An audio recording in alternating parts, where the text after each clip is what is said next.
வாங்க இன்னைக்கு சொர்ணம் கிச்சனில் கோவக்காய் சட்னி எப்படி செய்யணும்னு பார்க்கலாம்.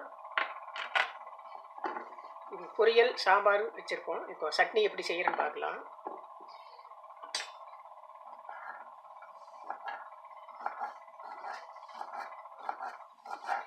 இந்த மாதிரி ரவுண்ட் ரவுண்டாக கட் பண்ணிக்கலாம். அப்போ தான் கொஞ்சம் நல்லா வதங்கறதுக்கு சீக்கிரம் வதங்கு. இப்போ கட் பண்ணிட்டு பார்க்கலாம். கோவக்காய் இந்த அளவுக்கு கட் பண்ணியாச்சு. இதை தனியாக வதக்கிடலாம். பெரிய வெங்காயம் ஒன்று கட் பண்ணி வச்சுருக்கிறேன். கடலைப்பருப்பு 2 ஸ்பூன், உளுந்தம்பருப்பு 2 ஸ்பூன், மல்லி 1 டீஸ்பூன், வரமிளகாய் 2, புளி ஒரு சின்ன பீஸு. மிளகாய் நீங்கள் உங்கள் காரத்துக்கு தகுந்த மாதிரி எச்சு கம்மி போட்டுக்கலாம். இப்போ நாம் எண்ணெய் ஊற்றி இதெல்லாம் வதக்கிடலாம். வானதி எண்ணெய் ஊற்றி இருக்குது. இந்த கோவக்காய் போட்டு வதக்கிடலாம்.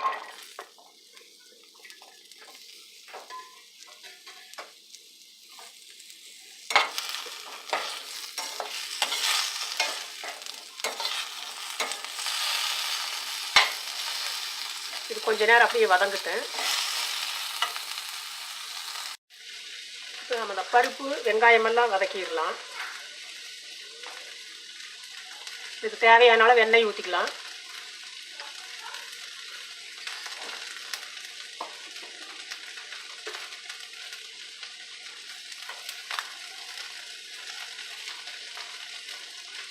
இந்த 2 பருப்பையும் போட்டுடலாம்.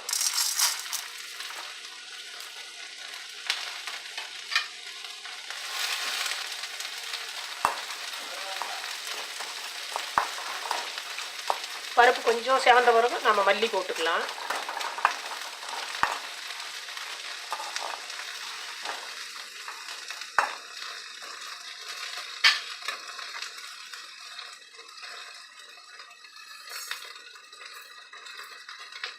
கொத்தமல்லி,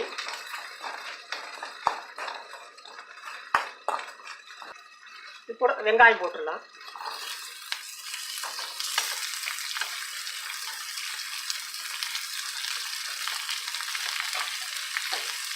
புளி இதோடு போட்டு சூடாகிட்டு நான் அரைக்கும் போது நல்லா அரை விட்டுருவேன்.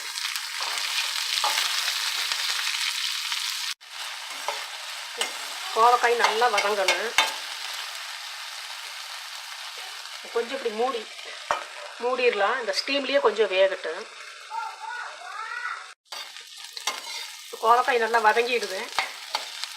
நான் வெங்காயத்தை கூட போட்டு கொஞ்சம் வதக்கிக்கலாம்.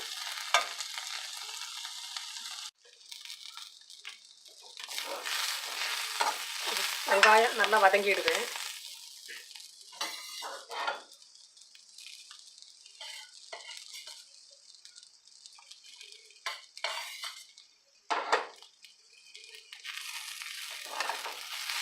கொஞ்சம் இந்த கோவக்காயை போட்டு வதக்கிக்கலாம்.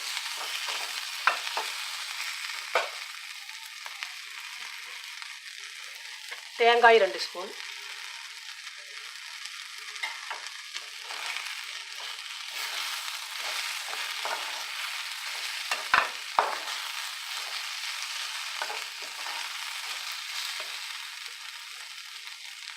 இல்லை வதங்கிடுது.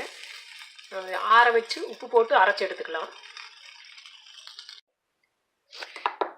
சட்னி இந்த அளவுக்கு அரைச்சி எடுத்தாச்சு. டேஸ்டியான கோவக்காய் சட்னி ரெடி.